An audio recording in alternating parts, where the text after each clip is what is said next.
nation business, a modern piece of glasswork down on the corner that you walk each day in passing the elderly. Aujourd'hui, il y a pour la première fois un colloque qui réunit les professionnels du monde des bibliothèques et médiathèques et les élus à la culture et qui vont parler des bibliothèques et des médiathèques dans leur territorialité et qui vont parler de cet art vivant que sont les bibliothèques et ce lieu de rencontre.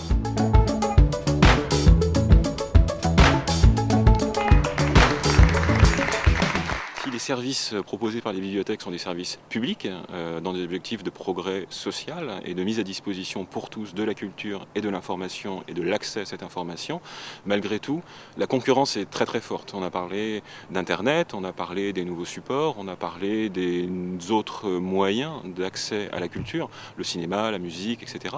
Et du coup, les bibliothèques se retrouvent en concurrence. Et même si leur offre est gratuite, si elle essaie de correspondre à peu près à toutes les envies et à toutes les approches, le temps des personnes n'est pas, lui, extensible. Et donc, du coup, on se retrouve en concurrence par rapport au temps libre et aux loisirs de toutes les populations. Et donc, le marketing et tous ces outils de communication nous servent à faire venir des gens vers nous, non pas pour leur vendre quelque chose, mais tout simplement pour leur faire connaître tout simplement les services qu'on peut leur apporter.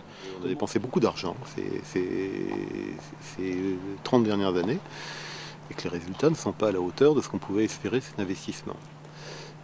D'autre part, il y a un discours un peu consensuel qui est embêtant, parce que quand on est consensuel, on ne fait pas de choix. Alors, toute gestion exige des choix, et la politique exige des choix aussi. Et puis, donc, effectivement, je pense que le rôle d'un élu, c'est de porter un certain nombre de convictions. C'est pas simplement satisfaire les besoins de la population, bien sûr, mais on n'est pas une entreprise commerciale, nous sommes des politiques et nous portons des convictions politiques, certains diront une idéologie, je l'assume, et c'est pour ça que je fais de la politique. Donc voilà, en quelques mots, la manière dont je vois les choses. C'est le rôle du politique de définir à quoi vont servir les services qu'il crée et qu'il finance. Donc il a la responsabilité de la gestion, oui, ça c'est clair. Oui. Paradoxalement, ce département est riche, c'est connu, pas forcément le plus riche de France, mais il est riche. Mais d'un autre côté, les situations des villes entre elles sont très disparates. C'est-à-dire qu'il y a des villes très riches et des villes beaucoup moins riches.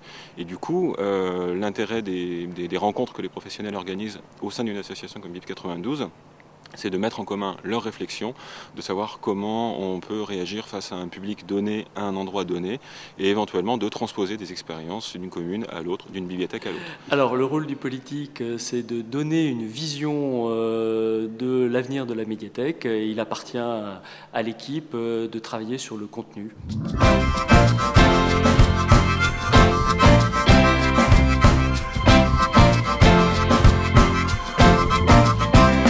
Le livre a un avenir ?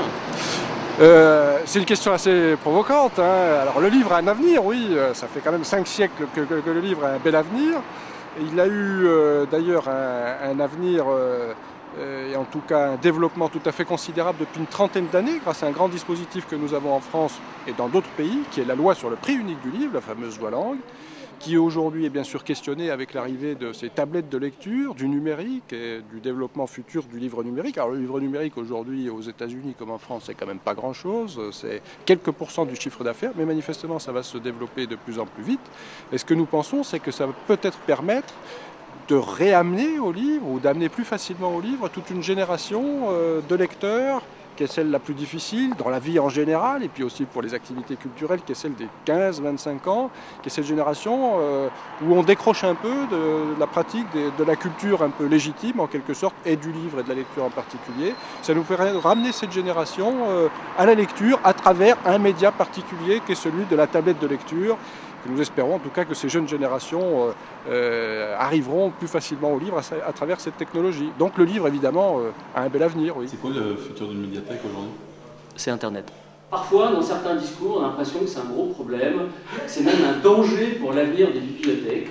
Moi, je ne crois pas du tout, je suis même persuadé du contraire, et qu'il faut renverser les choses, s'approprier le numérique et en faire un outil pour répondre précisément à ce que je viens de dire, c'est-à-dire aider nos concitoyens à trouver une méthodologie pour décrypter le bon grain livré et stimuler, développer l'esprit critique. Et ça, je pense qu'Internet, bien utilisé par des gens compétents, des gens cultivés, peut être un formidable outil pour ça. Pour l'avenir des médiathèques, c'est se dématérialiser, ne plus avoir un lieu physique. Mais si, il y aura de toute façon des lieux physiques, parce que je pense qu'il restera toujours le contact avec des livres, même si on utilise des supports dématérialisés, il y a un moment où on se retrouve avec un livre. Choisir précommander ou pré-réserver un ouvrage, mais on peut aussi télécharger des livres, télécharger de la musique, télécharger des jeux, bref, c'est exactement le même fonctionnement qu'une bibliothèque physique. Et donc ce qui fait que nous sommes ouverts 7 jours sur 7, 24 heures sur 24, les 38 heures étant en fait l'ouverture physique de nos médiathèques. Alors,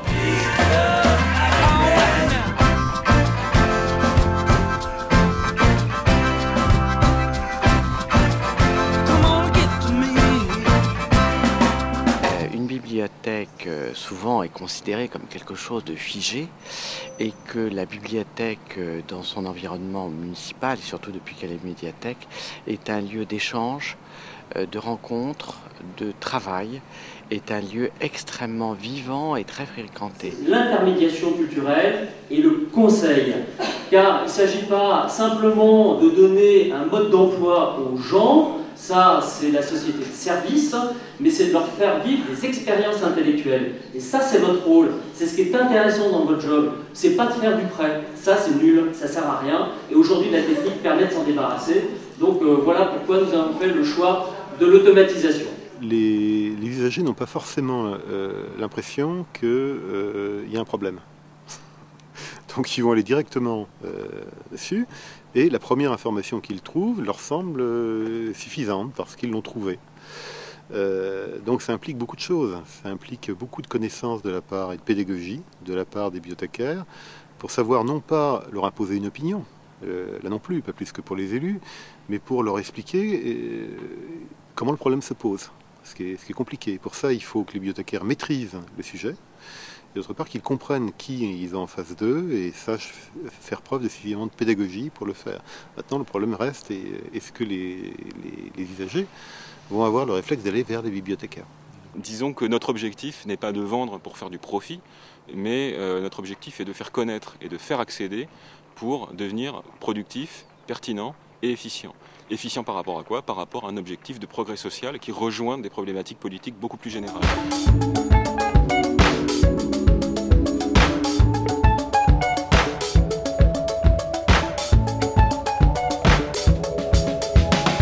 Vous êtes en train de dire que toutes les personnes ne sont pas égales face à la culture et face à la connaissance. Mais toutes les personnes ne sont pas égales à la base, parce que naissez dans une famille cultivée et riche, eh bien vous saurez sans doute beaucoup de choses après votre baccalauréat, et naissez dans une famille plus pauvre et moins pourvue culturellement, et vous aurez sans doute du mal à avoir ce baccalauréat, même si aujourd'hui ça s'est transposé au diplôme plus universitaire. Donc la médiathèque, c'est un levier pour permettre une égalité des chances à ce niveau-là? C'est le sens même de la bibliothèque publique. Le sens même, c'est d'égaliser l'accès pour tous à la culture, à l'information, à la documentation et au loisir.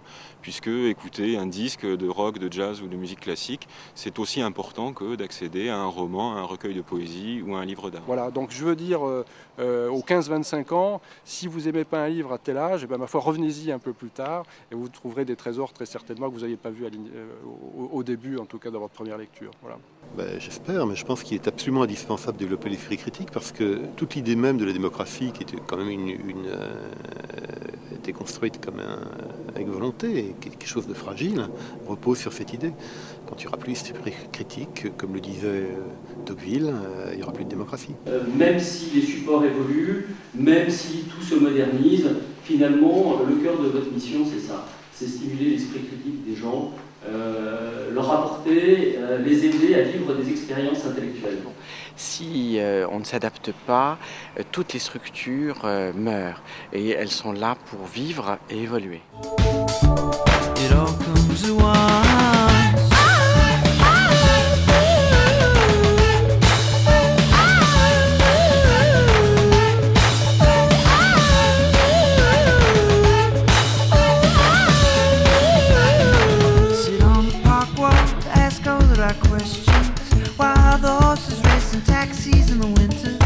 Look up at the buildings, imagine who might live there.